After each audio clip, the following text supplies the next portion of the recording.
I flew around on President Trump's plane. He'd call me 11 o'clock at night. He won. He named me to the transition team. The way he was handling himself, it, to me, is like so reprehensible. You know, I'm surprised that more people aren't speaking out about it, to be honest. The United States has a 95% re-election rate of incumbents, and yet the Congress has a 14% approval rate. We got to get our arms around that as a society, and we have to have a reckoning. Donald Trump might have added some lighter fluid, but the kindling and the sparks were there already. I'm joined today by Anthony Scaramucci, who rose to prominence after an 11-day stint as the White House Communications Director under the first Trump administration in 2017, but he's a man of many titles. Founder and managing partner at Skybridge Capital, author of many books, most recently Solana Rising. Additionally, he's the chairman of SALT. And if that wasn't enough, he's also the host of a few podcasts: Open Book with Anthony Scaramucci, The Rest is Politics, and a limited podcast series called Lost Boys, which he co-hosted with Lunch with Jamie alum Scott Galloway. Anthony, welcome to Lunch with Jamie. Thank you for joining. Yeah, you listen. It's great to be on. It's great to be having lunch with Jamie. Thank you for having me. Although we're not in person having lunch, if I was in New York City, and this is maybe the hardest question we'll get to all day, and you were taking me to lunch or dinner or any meal, where would you be taking me? Well, I mean, the hardest place for me to take you would be Rayo, so we'd have to really organize that, but I could get you in there. We could go to dinner there. It would have to be a weeknight, though, because that's just the way it works for civilians like me. But I'd probably take you to San Pietro right here on 54th Street, which is my favorite non-Rayo Italian restaurant. It's been open for 40 years. And these guys, they grew up near my where my grandmother's village was before she left for the U.S. And so it's old school Napolitan food. And, you know, Jews and Italians like food, you know, and you would come and hang out with me at a great Italian restaurant. That sounds amazing. And by the way, if you can get me into Rayo's, just let me know when, and I will be there in a second. I'll fly out for that. You've been to Rayo's before or no? So I was there one time about 15 years ago, maybe longer, and my father got a reservation from a friend who called him and said, "Listen, I'm going. I have surgery in a month, and it's the night of my Rayo's reservation, so I need someone to take it. Can you take the reservation for me?" And I went, and we were so excited. And of course, it was perfect. Tony Danza got up and sang when we were there. I mean, it was like, it was. That was before Mr. Pellegrino, you know, Frank. You know, if you don't remember Frank Pellegrino, but he was the FBI agent in The Sopranos. You went on a Thursday night, they opened up that juice box, and guys like Tony Danza, Jimmy Darren, they all went and sang in front of the jukebox with Frank. I've got videos of me doing that. But Frank passed away. Since then, we probably a little bit more low key, but it's still one of the most wonderful places in New York. It's the fixture of New York, but that's where I'd want to take you. I agree completely. So you have so many different walks of life that you go down now, and so many topics I want to cover with you. But I did hear you recently talk about your moment from the pre-election night with Donald Trump to sort of the end of your 11-day stint. And I'm wondering if you would mind kind of walking my audience through that journey for you. Well, I mean, listen, I'm going to take a tiny bit further back because I think it's important to understand the history that I've had with the Republican Party. So, I mean, I am a nobody from nowhere. I grew up on Long Island. My father was a crane operator, and my mother was a makeup artist. I went to Tufts and Harvard Law School. And when I got to Goldman Sachs, I failed at my first job in investment banking. They actually fired me. And then luckily enough, they rehired me into private banking. And so I was in private banking. I didn't have a Rolodex, but I can hustle. And I was trying to figure out a way to meet influential people. Well, Jamie, I don't swing a golf club. I don't swing a tennis racket. I had no experience, never been inside a country club. So I went into politics. I wrote my first check to Rudy Giuliani in 1993 for $250. It got me into the salons of the influential in New York. He won that election, which gave me some gravitas. I then went to go work for Pataki, and then I worked for Bob Dole, and I had this whole legacy of working for what I would call establishment Republicans. And so I was with Jeb Bush on the 2016 campaign, and Trump bounced Bush out of the race. He called me and asked me to join his campaign. And I made a series of mistakes in my life, but that was mistake number one because I could have just said, "Hey, God bless you. I'm sort of establishment Republican. I'm not into white nationalism. I'm not into white national populism." But I didn't do that. And I think this is a big cautionary tale for your viewers and listeners. That's where my pride and my ego kicked in, and I wanted to experience a presidential campaign in its full glory. And I flew around on President Trump's, then Mr. Trump's plane. So it's very important to understand that piece of it because I worked on comms for that campaign, fundraising, position papers, logistical management in terms of like where we were going to put the bunting and things like that. We had a very small, short-staffed campaign. The Clinton campaign outspent us 2-1. They outmanned us 3-1. So this was like a presidential guerrilla operation, if you will. And I was pretty close to him. I used to talk to him every night, like he does with Scott Bessent or Howard Lutnick today. He'd call me 11 o'clock at night.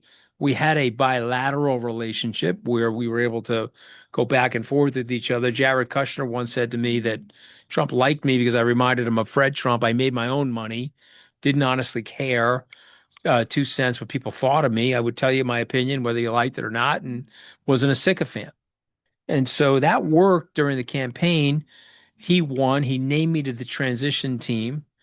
And then my ego really got the best of me because I started believing I had something that's called Potomac fever, Jamie. You know what Potomac fever is? I don't. Okay, so Potomac fever is when you think your shit does not stink and you're going to come down from Wall Street because you're smarter than everybody. Washington is a group of dummies, but not you. You're a genius, you know. You're coming from Silicon Valley. Washington is a group of dummies. I'm a superior technologist and I'm a rich guy. I'm going to descend on Washington and fix Washington. Right? It's called Potomac fever. You're going to cross the River Potomac and you're going to change Washington. Ha ha, because that doesn't happen. Washington changes you. And one of the sick parts about Potomac fever, one of the symptoms is you don't know you have Potomac fever. That's the sick part of it. Okay. And so, Howard Buttlick, I mean, I think his name is Lutnick, but I call him Buttlick, or, someone like Scott Bessent or a guy like Elon Musk, they all have Potomac fever. Okay. And so they hit Washington. In Elon's case, I lasted one Scaramucci, which is 11 days. Elon, I mean, I like Elon. He lasted 11.8 Scaramucci's, but we round up for the people we like. So that was like 12. And so what happens if you're not careful with your pride and your ego? Your pride and your ego can get the best of you. And so I had this false narrative going in my head. I was going to help out. I was going to go work for the President of the United States, fly around on Air Force One, do press conferences from the Brady press room. And Jamie, my wife hates Trump like almost as much as Melania hates him. So I mean, that's a very high standard of hatred. I mean, it's like Eastern European hatred, which is like permanent, like, generational hatred. And I didn't listen to her. I ended up go work for Trump. I got fired after 11 days. But here's the message in that story. I tried to stay loyal to him. I'm a long serving Republican. I've been in the Republican Party for 40 years and I tried to stay loyal to him, but it became impossible because I thought the stuff that he was doing and the way he was handling himself, even if you like certain policies, which they're now even more narrow, the policies, you couldn't stand as a principled person for the behavior. And look, I know this is going to be coming out in January. I just say, the Rob Reiner rhetoric that came out of Donald Trump's mouth after the murder of Rob Reiner, okay, and his wife, and this unfortunate situation with their very troubled son. The notion that somebody who's the leader of the free world and the president of the country could talk like that, okay, to me is like so reprehensible that I'm surprised that more people aren't speaking out about it, to be honest. So that's my story. That's the arc of my story. Ambition, pride, egocentrism. This is a cautionary tale for people who believe their own bullshit like I once did. And so that humbling experience of getting fired like that made me more psychologically minded, more self-aware, more empathetic. But it was a real come down, Jamie. And it's life. What are you going to do? I learned a lot about myself, and I also learned a lot about my friendships going through that. I really appreciate that. That is really helpful to set the table on the context. The in regards to the tragic and just devastating murder of Rob Reiner, I had a couple of Trump supporters who DM'd me, and in response to I posted something about it, and they said that they were horrified by Trump's statements, and it just sort of blew me away that they were surprised by his statements, and that it's pretty as low as he's gone. I've seen him go in some ways, but at this point, I'm not sure why anybody was surprised at anything. Right? He set us up, in the original 2016 campaign, right, which I could walk down Fifth Avenue and shoot somebody and nobody would care. True. So why would you be surprised about him saying anything? I mean, he's talked about murdering people. He's talked about hanging Mark Kelly for things. He's talked. I mean, he's supported the General Milley wants to hang General Milley. yeah. I mean, I'm perplexed by people who are very smart, interesting, influential people who get surprised by statements out of Donald Trump. Yeah. So I mean, I think listen, those people being supportive of him because it benefits their pockets and benefits them. I mean that's their choice. But Yeah. being surprised by things that are come out of his mouth at this point seems kind of shocking. Um, So, I mean, can I respond to that though? 'Cause Please. I think it's very important to understand the cognitive dissonance that goes on because Donald Trump is a great goalpost mover. So you're a Republican and you're running against a Democrat, or you're a Democrat or a Republican. Well, I'm a Republican. Well, Trump is repugnant. He's saying really bad things about Mexicans. He's repugnant. He's saying really bad things about Latinos, or he wants to ban Muslims from the country. He's repugnant. And what you do is you do this equivocation in your personality and you move the goalposts with him. Okay. And you do that because you say, oh, well, he's a Republican, I'm a Republican. And even though his style and his personality is repugnant, his policies are Republican, so I'm going to stay with him. And so I stayed too long, frankly. I broke in 2019, 2 years after my firing. I mean, I didn't want to be that baby, Jamie, where I got fired, turned on the president. I said, no, let me try to be loyal to him. I stayed for 2 extra years. And then he started saying that the women of the squad, these are four liberal congresswomen, three are black, one is Hispanic, three are born in the country, one is naturalized from Africa, that these women should go back to the countries they originally came from. He's still saying it, by the way. And I said, okay, that's American nativism. They may have said that to your grandparents. They certainly said it to my grandparents. They wanted them back in Italy. It's a form of racism. I spoke out against it. He hit me on Twitter. I hit him back. I think I called him the fattest president since William Howard Taft because I know he hates being so effing fat. And then the fight started. Um, and, I lasted and went too far. So this is what happens to you. These people are sitting there and maybe the Reiner thing is too far for them. And you're looking at them saying, well, that's too far for you. You probably should have left when he said the Mexicans are rapists in June of 2015 when he started the process of running for president. But I think it's a very important thing for your listeners to understand about this country. This is the country. Okay. We have had a veneer of aspirational rhetoric. We've had a yoke of soaring idealism and American concepts of American exceptionalism. But underneath that, there's a group of unsavory people. I'm not saying it's the majority of the country. It may be now. He won the popular vote a year ago, but it is a very large group of the country are nativistic. A very large group of the country are isolationists. A very large group of the country are uh, race baiting and have issues related to other races. They're anti-immigration. I'm not just talking about illegal immigration. I'm talking about legal immigration. And so we got to get our arms around that as a society, and we have to have a reckoning. And I sort of weirdly feel that Donald Trump represents that for us. I feel like he's going to force us now to have this reckoning with ourselves, and then hopefully some type of redemption and reconciliation. Yeah, that's really interesting, and I think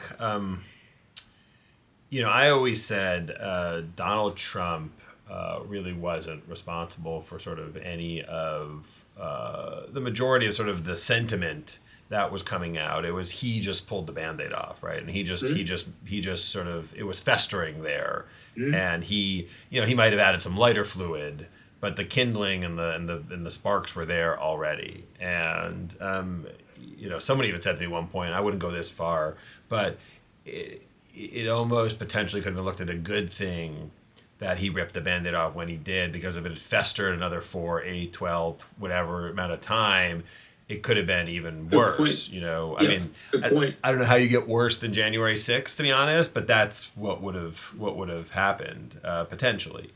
Um, I one thing I'll push back a little bit though is that I I genuinely I'm eternally hopeful and eternally optimistic, and you see this a little bit in statistics, right? Where in general, I do believe American population, the voting population, wants the best for the people of America. And even though they may have their biases, even when you see things, in this moment, obviously, gun reform is top of mind, obviously, for these horrific shootings that we're experiencing.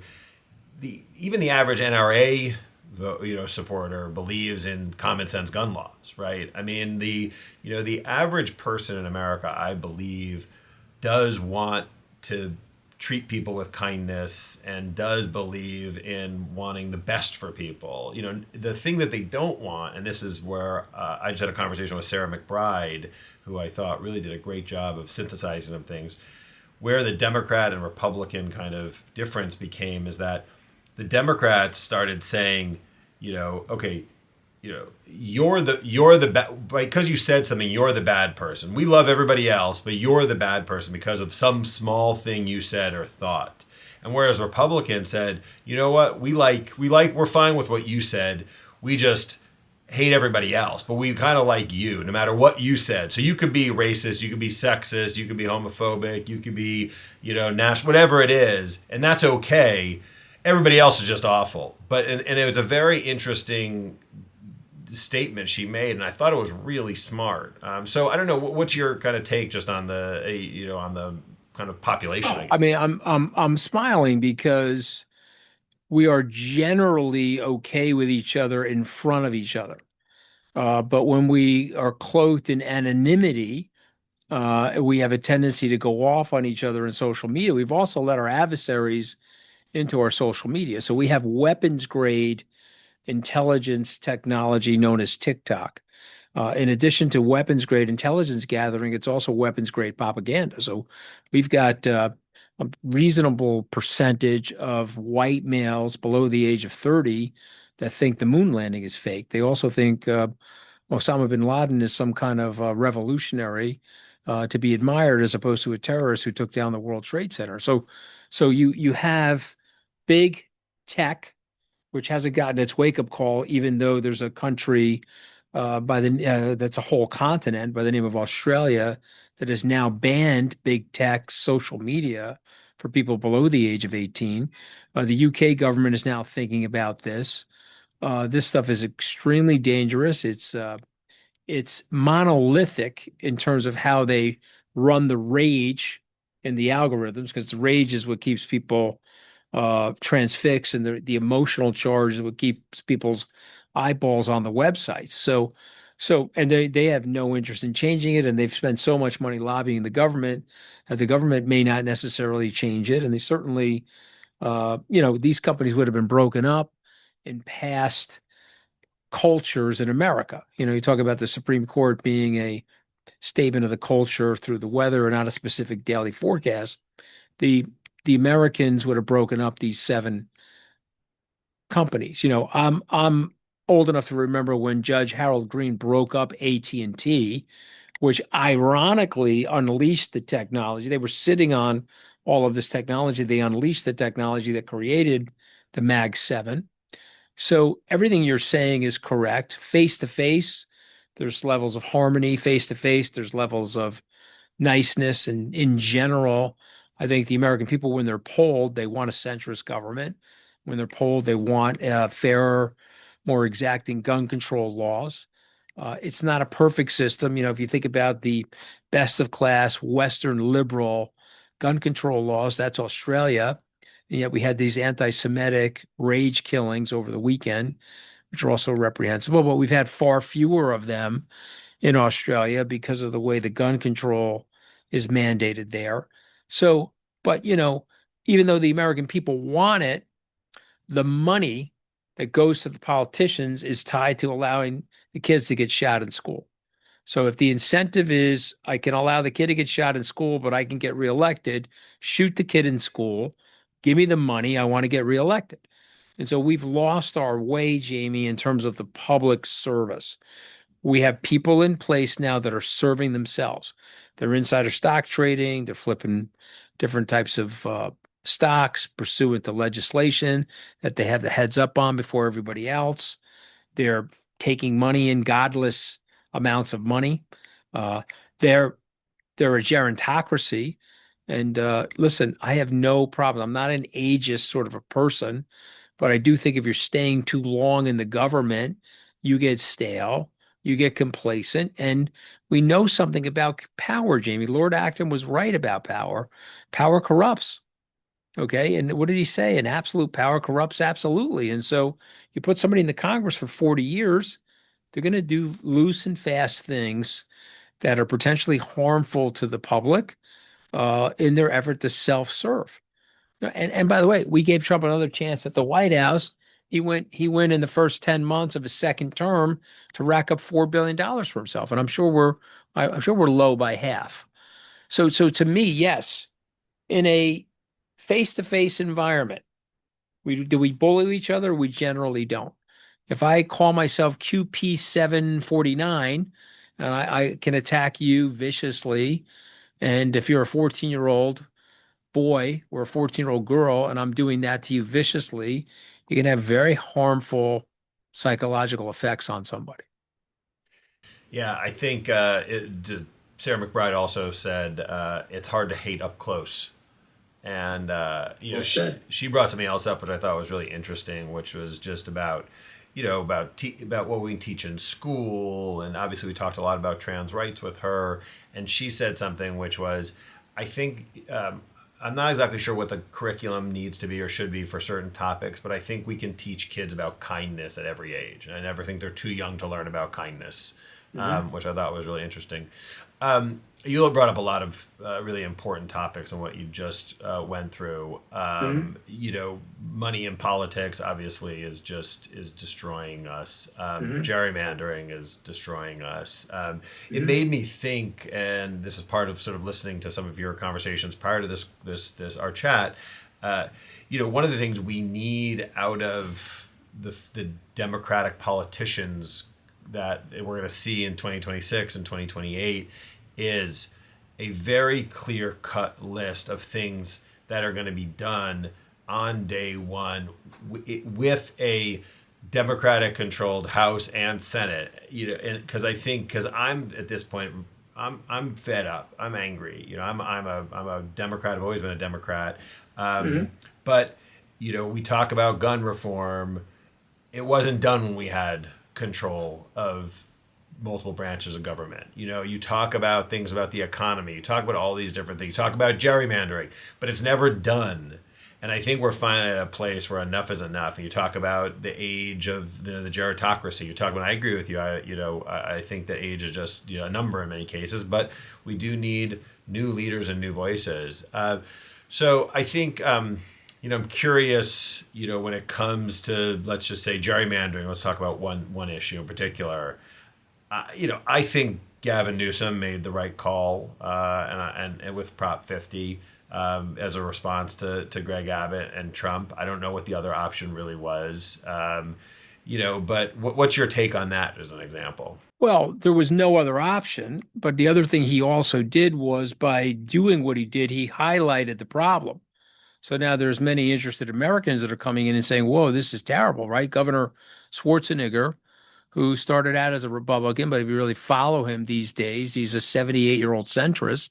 He's trying to explain to people that it's not fair. If you have 45% of the population in Massachusetts that are Republicans, how can you have absolutely zero representation of those people in the House of Representatives? And then the flip side, of course, would be in red states.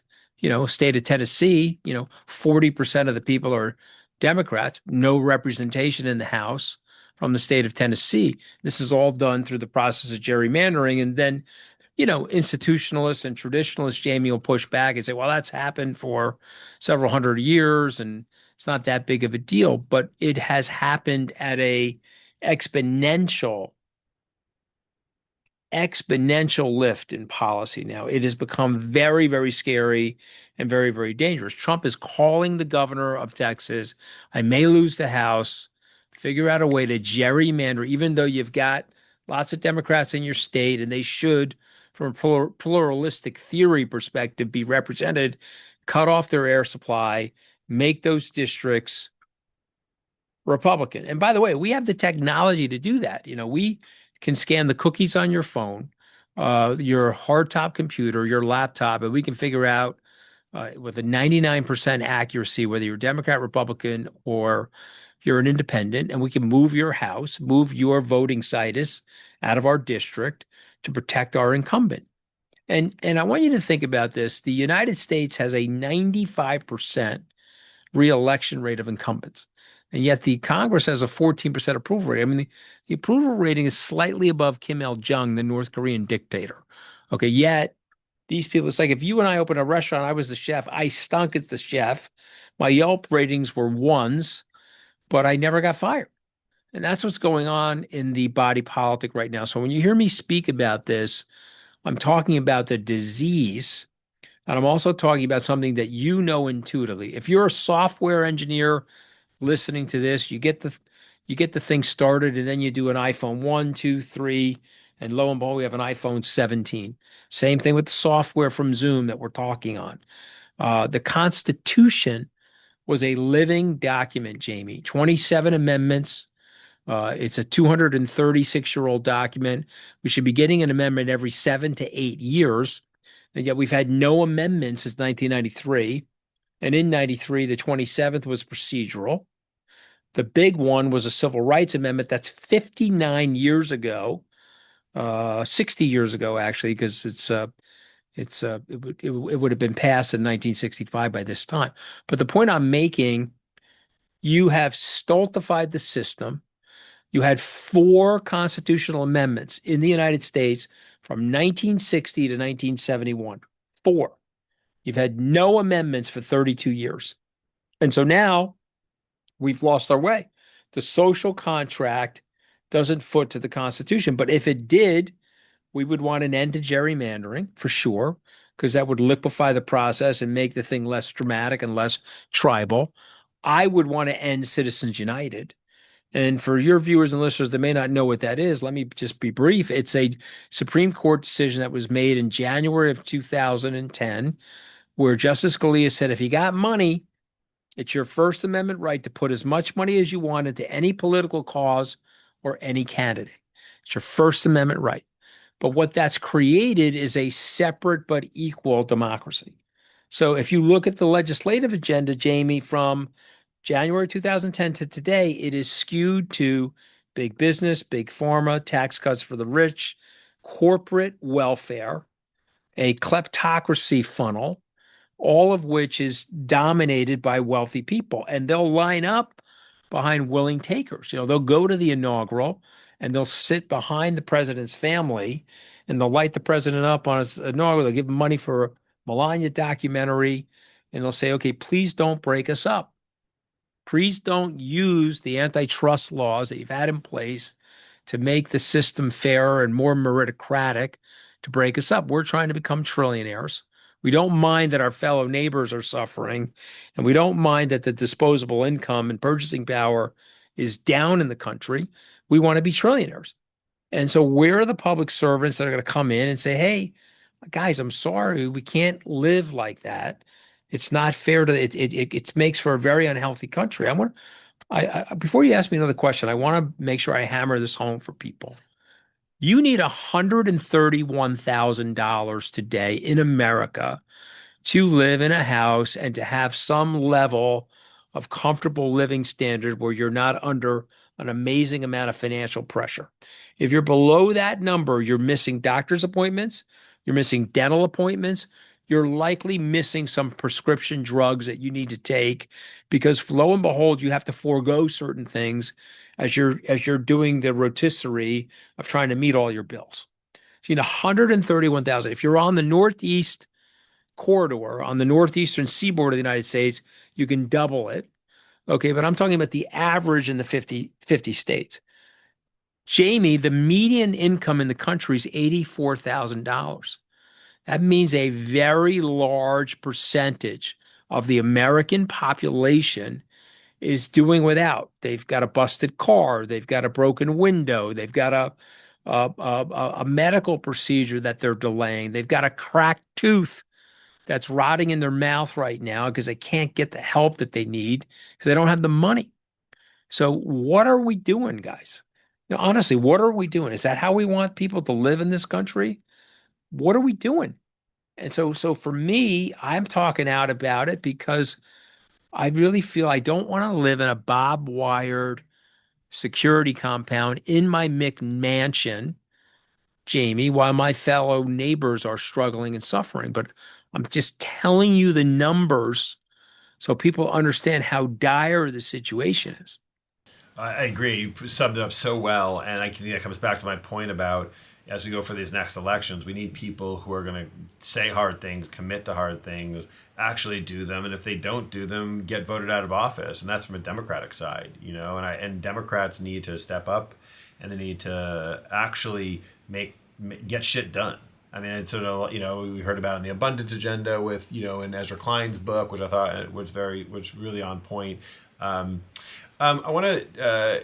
There's a lot of news about this recent Vanity Fair interview with Susie Wiles. You know, you know the administration very well. You know how Trump thinks as well as most people do. How long can she stay in the White House now? And what's your what's your take Well, on that? Trump one, she would already be out the door. Trump two, he's defending her, calling him an alcoholic's personality, because he doesn't want the embarrassment of firing people. You know, Hegseth would have been gone. Uh, you know, Bondi probably would have been gone. Kash Patel would have been gone. Trump won, but Trump has decided that if he's firing people, it makes him look bad, and they're scalps for the left, and he's getting owned by the liberal media. Okay, so he's not going to fire her anytime soon, but her coattails are going to get cut. Her access to his power is going to get cut. She's having a hard time right now because she told the truth, you know. And what do we hate, Jamie? We hate the truth. You know that. I mean, you know, there's a great allegory from 3,000 years ago. Homer tried to explain this to us. He had the character of Cassandra in the book, The Iliad. This is, of course, about the Trojan War. And the goddesses gave Cassandra, this was the king of Troy's daughter. They blessed her with clairvoyance and they told her she could see the future, but they cursed her with nobody believing her. So she went to her father and said, they're going to launch these ships against us and they're going to destroy our city. And he laughed. But Homer was trying to tell us 3,000 years ago that we don't like the truth. And when we hear the truth, we don't like the truth, and then we attack the truth teller. We shoot the messenger. So Susie, who I know forever, I work with her on the Romney campaign. She's been a Republican operative for multiple decades. Susie is got the white flag up. Susie knew exactly what she's doing. She's going to claim now that she was off the record. She's walking back the statements. Scott Bessent's out there putting tweets out to support her. But she knew what she was doing. She wanted people to know that Vance is an imbecile. She wanted people to know that Voight, the guy running OMB, is a horrific person. She wanted people to know what she thought of these people, including Donald Trump. She wanted them to know. Okay. Why does she want them to know? Because she is taking incoming in that seat like you cannot believe. The pressure on her to do abnormally stupid things as his chief of staff is overwhelming. She's 10 months in the job and she's ready to explode. You know who was like that? John Kelly. John Kelly fired me. His first official act as chief of staff was to fire me. And then he spent 18 months pulling whatever remaining hair he had left on his head, trying to corral and tame the absurdity of Donald Trump. And by the way, General Kelly and I are personal friends. I love his wife, Karen. Uh, I will tell you that he saved us on more than one occasion. And so Susie Weil is trying to tell you, hey, I've been in here as a hockey goalie, trying to every stupid Trump shot on net I'm trying to block on behalf of the country. And these imbecilic sycophants around him are making things worse. Okay. And that was a SOS. Okay. If you've ever seen an SOS before, that was an SOS. And so she'll leave. She'll leave unceremoniously. He'll kick her to the curb, but he's a very unwell guy. Okay. And I'm not talking about physically with his ankles swelling and God only knows how many MRIs he's getting for whatever health reason. I'm talking about his mentality. I'm talking about the sociopathic, bizarre, uninhibited, grotesque behavior that this man is creating from the Oval Office on a daily basis in order to get your attention. And if you're a liberal, to own you and to make you feel horrified and to catch your hair on fire. Okay. And by the way, I knew Rob Reiner. I didn't know him super well. He came to one of my conferences. I saw him at MSNBC at Rock Center when I used to go over there for interviews. I met him and his wife. Uh, they're very, very nice people. He had a political ideology. He was strongly opposed to the president, as am I, by the way. Okay. But he was murdered. Okay. If you're opposed to me, okay, and I'm in the political world and you get murdered, I'm going to act like Donald Trump. I mean, you gotta. And by the way, Reiner was on the television 2 months ago talking about the tragic death of Charlie Kirk. He didn't agree with Charlie's philosophy or his ideology, but he said that this was a horrific tragedy and a horrific act, and a man shouldn't be slain or gunned down for their views. Even if I don't agree with the views, and even if I think some of the views are out there, that's political violence. There's no place for it. Now, this was a dysfunction in this man's family. It's pretty clear. I mean, there's evidence now with the cameras. Everyone's innocent until presumed guilty. But I think as the evidence unfolds, it's pretty clear that he was murdered by his son. You have to think of the horror of that. And you have to think about how horrific that is. And then for the president of the United States to talk like that, I mean, come on. This is not normal. This is a country that has problems. A country that started in slavery, civil rights movement was cantankerous, segregation. This is not a country without problems, but this is a country that is based on some soaring ideals, and we're trying to fix these problems. And as Lincoln said, it's not a perfect union, but we're trying to make it more perfect. We're searching for the improvements. And then you got a jackass like this that's sitting there to create more hatred and more division in the country. Look, I'm sorry I'm on a soapbox today discussing it with this level of fervor, but people have to wake up. Hopefully there's a few Republicans that listen to your show and they say, we got to wake up. This is not right behavior.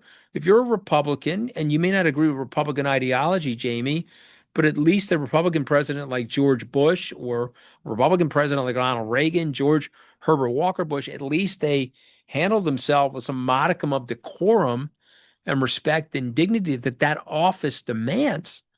And the same thing I would say to a Republican listening about a Bill Clinton or a Barack Obama or even a Joe Biden. This is reprehensible. And we need reform, and we need people on both sides to step back and look at this and say, hey, man, we can't go in this direction as a country. Yeah, I mean, it's pretty shocking. It shows you how bad a job Democrats did.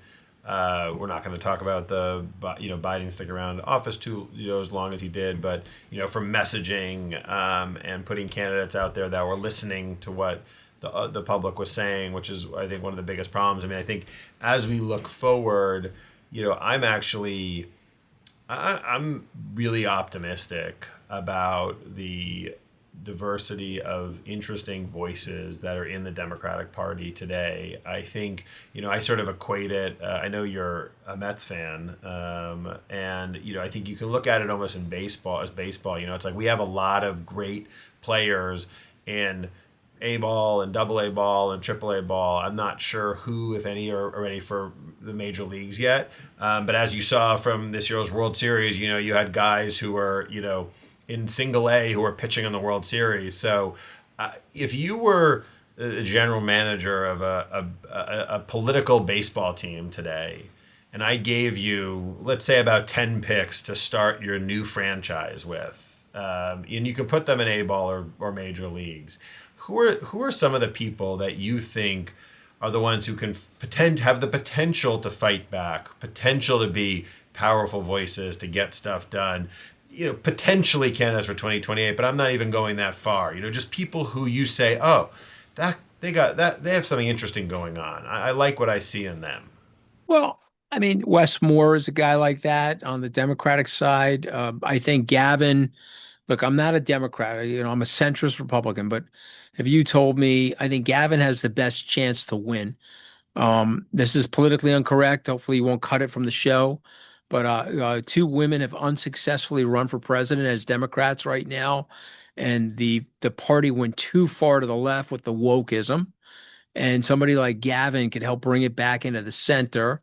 And the fact that he's a white male, I think is important for the Democrats right now. I know that's people will fuck, the heads will get blown up and the hair will get set on fire for me saying it that way. But I'm just being honest with you about it. Okay. And I would say on the Republican side, someone like Youngkin is a more respectable person. He's somebody that holds himself with some level of dignity.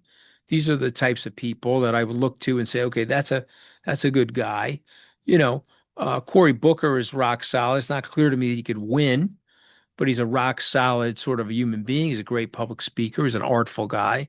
I don't know if he's going to run again, but it's not clear to me that he could win. But I'm just saying to you that there are normal-esque people on both sides of the aisle. Again, you and I might go through their policies, might go through their ideology, and may or may not disagree. But at least you say, okay, that person is not going to disgrace the office of the presidency, you know? Jasmine Crockett said, "Give me the safest white boy," was her actual quote to run for president. But she's not wrong, though. See, this is the thing, the problem with us now. We're so crazy with each other, right? Like the way we talk to each other in the 1970s, we're not allowed to do that anymore, you know? You know, there was something on Twitter made me laugh. Archie Bunker. You're probably not old enough to remember Archie, but I'm old enough to remember Archie. And Archie Bunker was saying the woman. He said, "Who makes the meals in your house?" And the woman said that my husband does. You have your husband make the meals in your house? He goes, "Why? You'll think of him less masculine?" He goes, "No, I'll think he's a queer." Right? That's offensive. I'm not saying it isn't offensive. I mean, maybe you'll censor me for saying that. But that's how we talked to each other in the 1970s. Okay. Yes, there's room for improvement. There's room for reform. I certainly wouldn't say that today, but we're missing something. We're missing a beat in the culture if we're going to try to purify our language towards each other in every step of the way. You're going to miss a lot of people are going to quietly say, oh, I agree with Jamie and Anthony. And then they're going to close the curtain. They're going to vote for the orange maniac. They're going to say, I got to vote. You know what they said in the exit polling, Jamie? You ready? 54% of the white women in the United States, they voted for Donald J. Trump. Did you know that? And you know what they said? I'm voting for and by the way, 46% of the overall women. You know what they said, Jamie? I'm voting for my husband. I'm voting for my son. I'm voting for my brother. I hate the woke culture. And I know that Donald Trump is going to represent something that's dead set against that. Yeah. How's that for messaging? Yeah, no, I hear you. Yeah, I mean, listen, I think we've made some real improvements, and in society and how we talk about certain things, but at the same time, the pendulum always goes back and forth, and we did go too far, and I think that's I'm it. all Yeah. for those improvements. Don't misunderstand what I'm No, I saying. hear you. You know, I'm a gay rights activist. I was one of the Republicans that worked with Cuomo in 2008 to create marriage equality in New York. I helped to make that a national movement. I'm all for the equanimity and for the equality of people. But what I'm not for is overly sanitizing our comedy, overly sanitizing Hollywood, overly sanitizing our discourse because it's unnatural, Jamie. Okay, and it's going to come back and bite us. Well, it did really. I mean, Did that's, it I mean, did? Of so course it did. um, Trump I is a want to. representative of that. I'm gonna force you to go down this road with me as your general manager. I want you to. Okay. I want you. You got a minute. You got a minute on the clock. Okay. We're starting now. I want Okay. you to give me 10 names that sound interesting to you. They can't be Republican. We have 4 or 5. Who else? Would you be drafting Ruben Gallego? Would you be drafting Rahm Emanuel? Would you be drafting J.B. Pritzker? Would you be drafting Okay. Gretchen Whitmer? Just for All, not just for okay. So presidency, for so any. all of those are acceptable to me. Okay. Charlie Baker. Do you remember Charlie? Yeah. So Charlie Baker's acceptable to me. He was a very popular Republican in Massachusetts. Okay. He's running the NCAA right now. He probably doesn't want the job, but he would be phenomenal at the job. I know this is crazy, the return of Mitt Romney. He's younger than Trump. Okay. He probably doesn't want the job, doesn't think he's electable in this environment, but he would be a very capable set of hands in this environment. Bill Haggerty, I don't know if you know Bill. Okay. He was the former ambassador to Japan. He's the Tennessee senator. He's a very prudent guy and a sharp businessman. He's probably too flipped the shit too much to the MAGA side, but he's really not a full MAGAt. He's not that.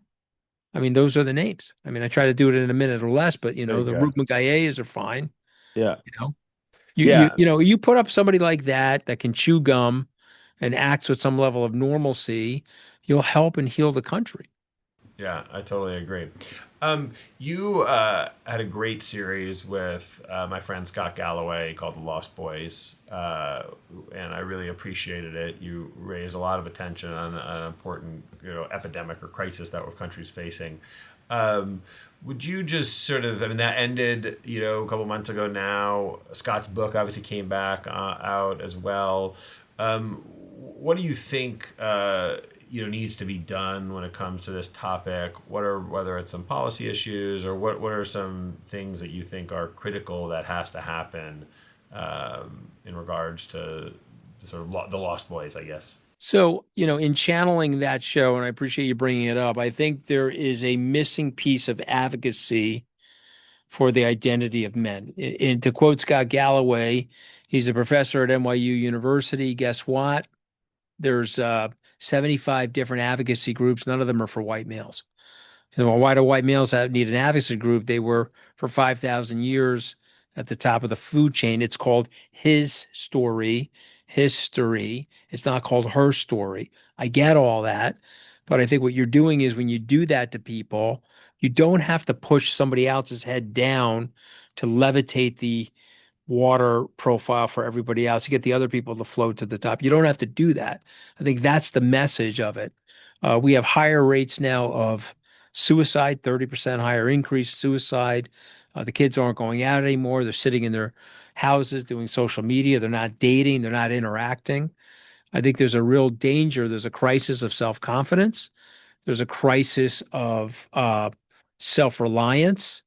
There's over helicoptering of parenting for people, where if they have a snafu or a setback, we're running to their aid as opposed to having some tough love in the experiment of parenting like we did as kids. And I think all of this stuff has to be brought up, and I think people have to speak about this uh, in an effort to improve it. If we don't speak about it, Jamie, what's going to happen is it's going to continue to get worse. If we raise the awareness of it, and this is where I really kudos to Scott Galloway, because he's got politicians talking about it now. He's got educators talking about it now. He's got people in the United Kingdom. There was a great movie. It's like a 4-hour stream on Netflix called Adolescence. I don't know if you saw it, but it was about a young boy that was involved in a murder in his middle school in London.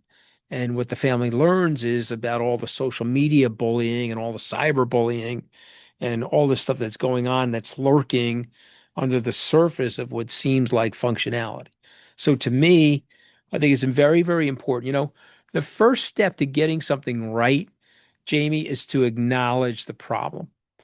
You know, if I have a problem or if I have made a mistake in judgment, I am so much better off if I say, wow, I shouldn't have done that. I shouldn't have gone to work for Trump. Here are the 26 reasons why I made that mistake. How am I going to improve myself in the future?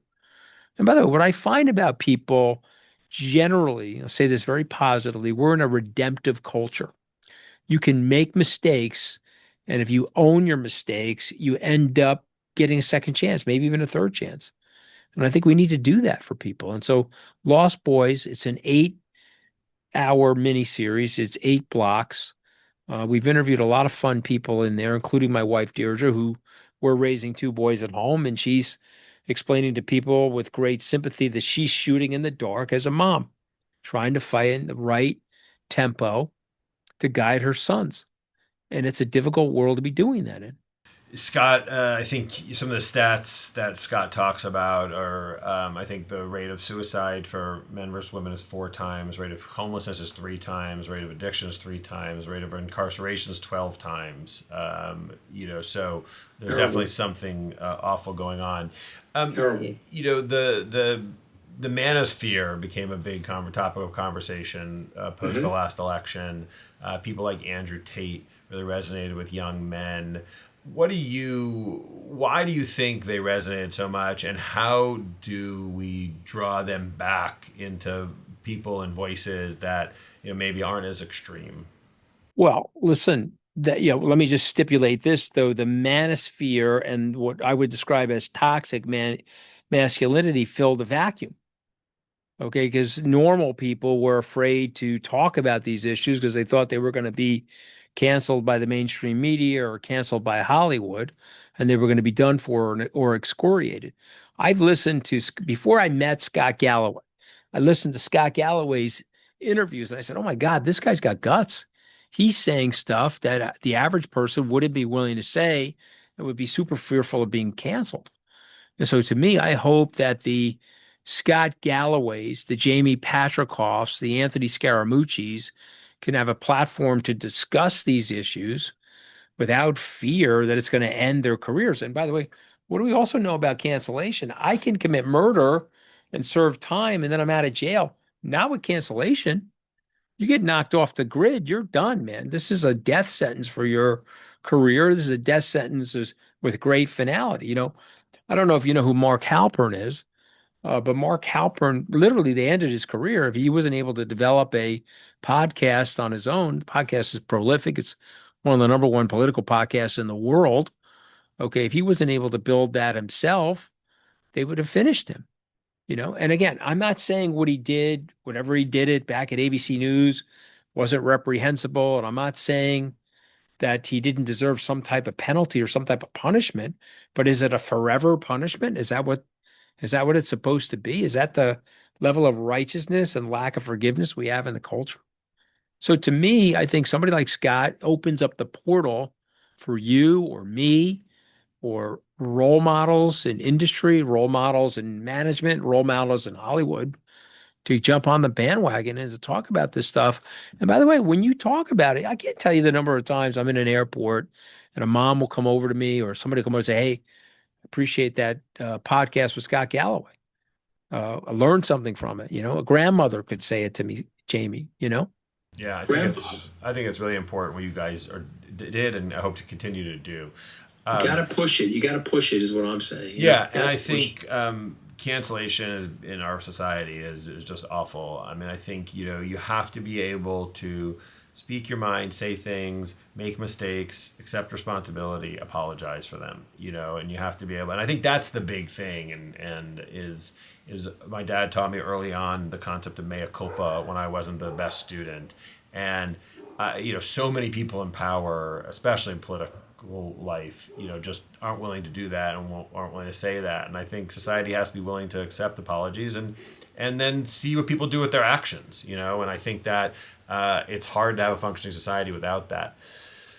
You talked early in our conversation about how much money the Trump family is making from this presidency. I pitched Gavin Newsom this idea, which I'm hoping he'll take, which was we need to get a billboard, kind of like they had for the national debt, which is there's the running counter of the Trump family grift, so that at the end of this presidency we see what it is. You referenced $6 billion. I saw Fareed Zakaria on GPS had a graph from Reuters which showed there was 864. The Trump family had made $51 million in 2024. The Trump organizations, and then in 2025 it was $864 million. So I think that's probably just on the books. You use the term $6 billion. How bad is the grift? And if we'll come back here and analyze this in 3 years. How high do you think it could go when you throw in the equity they're getting in companies, the crypto that they're getting, the money to the Trump organization for hotels and properties? How high could that number go realistically? Well, I mean, listen, I'm only going off of what they are saying. Trump said he wanted to make $5 billion a year. He wanted to make $20 billion over the 4-year term. And so he's trying to figure out ways to do that. And so whether it's from help of foreign governments in terms of picking up $1 billion plane here or there, or it's help from crypto people, or it's help from launching a meme coin that his supporters can buy into and allow him to cash out 500 or $600 million and then do favors for them while he's in the White House. That's what's going on, you know? And by the way, your founding fathers, our founding fathers are like, okay, we could get a rogue president. That could happen. So here are the mechanisms to prevent emoluments like this. Oh, well, it turns out you have to have principled people in the Congress. Well, we forgot that part because we don't have any principled people in the Congress, particularly on Trump's party, and a result of which he's going to be allowed to do whatever he wants without any investigation or any oversight or even any criticism. Yeah. So he's tracking. So I actually the number I used is 4. I have heard the number 6. Okay. But I know because I've heard it from his buds, the number he wants to make is $5 billion a year. I think as we closed out 2026, sorry, I think as we closed out 2025, he exceeded 5 billion. Yeah, I'm going to put the over under at 20 billion. I'm taking the over. You're welcome to bet alongside me. We might have to find somebody to bet the under for a dinner or something if you want to do that.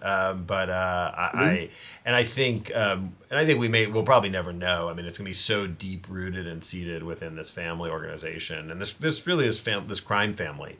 I mean, that's really what it is. And it's to But think. remember, can I just add one thing Yeah, if you don't mind? These please. lawsuits. He's got 15 million from CBS. He got a settlement from another media company. He's suing the BBC for $10 billion. I'm not saying he's going to get that from them, but my point is these media companies are between a rock and a hard place. He's talking about suing the federal government and the FBI for the raid that they did at Mar-a-Lago. That's what he's talking about. To Jamie, think think about that. Think about the craziness of that. it's just all so insane, and to think that he's going to be president for not only the World Cup, not only the 250th anniversary of our country, and the Olympics is just so Well, upsetting. I mean, but that's see, he loves that though. He loves See, it. that's that Yeah, own the liberals. yeah. You I'm see gonna be my your head. president haunting you. I want to own the liberals. Let me have an AI of me in Gaza with Netanyahu and an AI of me flying an F-16 dropping poop on my adversaries. This is what he loves. I mean, so to me, I would tell people ignore that. Let's focus on trying to get prepared for 2028 and seeing if we can create some type of American renewal and some type of return to sanity for our families and for our people. Yeah, That's my message. I'm optimistic about it. we're getting close to the end of the Anthony Scaramucci Lunch with Jamie Part One. I've already decided we're doing a Part Two. All Just right, giving you a well, heads I'm up. up for it. You let me um, know, sir. I'll I'm, be here. we're gonna end with, and I'm gonna try and keep you in a box. But if you wanna push on the edges, you're allowed to. Go ahead. Um, what are your top three predictions for 2026? You know, you can be anything from, you know, who's going to win the Super Bowl to the Democrats taking back the House and the Senate. Okay. You know, you're not limited. All right, so my number one business prediction is about uh IBM. So what the hell am I talking about? IBM is an old sleepy computer consulting business now. But I think IBM is going to have a breakout this coming year. And I think IBM is, remember, they invented the AI and they invented Watson before there was a chat GBT. And they're on the cusp of a huge breakout in quantum computing.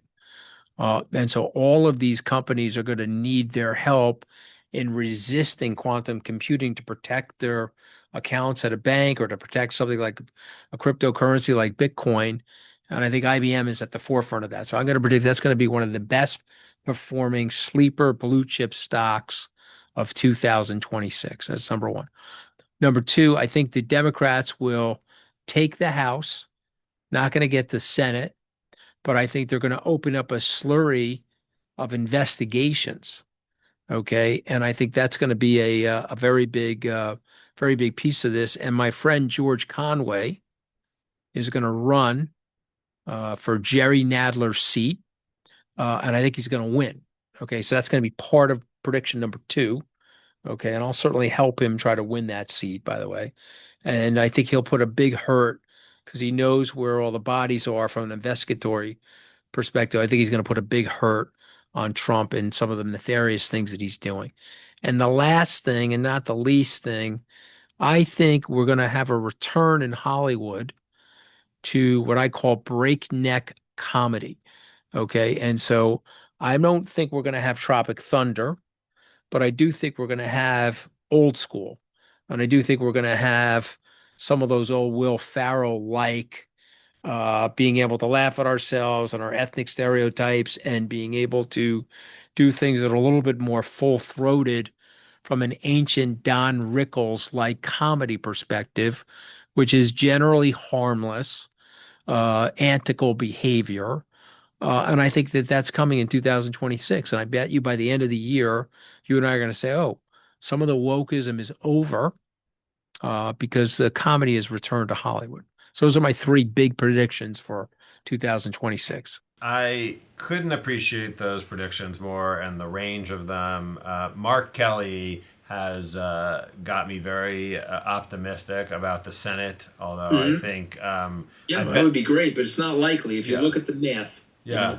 No, I get that, and I've been there before, so I want to go with practical. But this has been great. I really thank you. It's a great way to start off the year, and I've loved this conversation. And thank Well, you for your honest conversation. And me, Me too. And one thing I want to say, I want our hairlines to be maintained in 2026. Okay, that's what I'm hoping for too. Okay, and I didn't make that prediction because I'm not that emboldened. I don't want anything to happen. Okay, but I'm just hoping that that's the case. I appreciate that. I'm with you on that one, Anthony. Thank you very much. It's great it's to great to connect with be you. on with you Yeah, guys. you too. All right, Thanks a great to lot. be on with you, Jamie. Okay. Thank you. All right. Bye.